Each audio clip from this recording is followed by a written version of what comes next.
सढ़िया टिकुलिया महावर लवनी हो लाले लाले।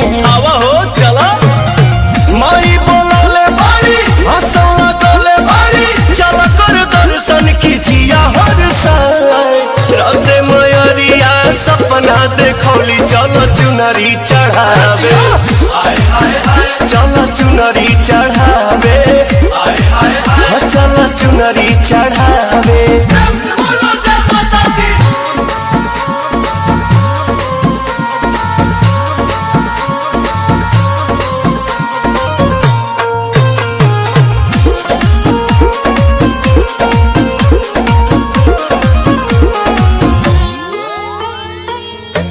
काला सारा खाइल दियारी जगमग जाता भक्ति के भाव में मनवा जय जय करता।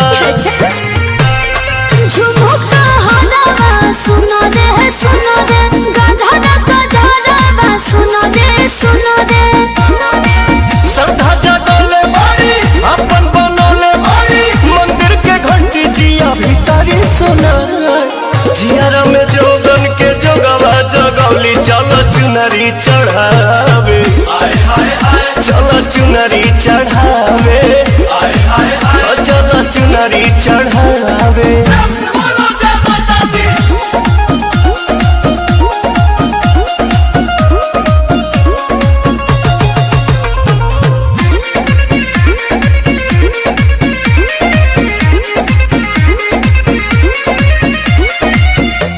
माई के चरण के धुरिया लीला।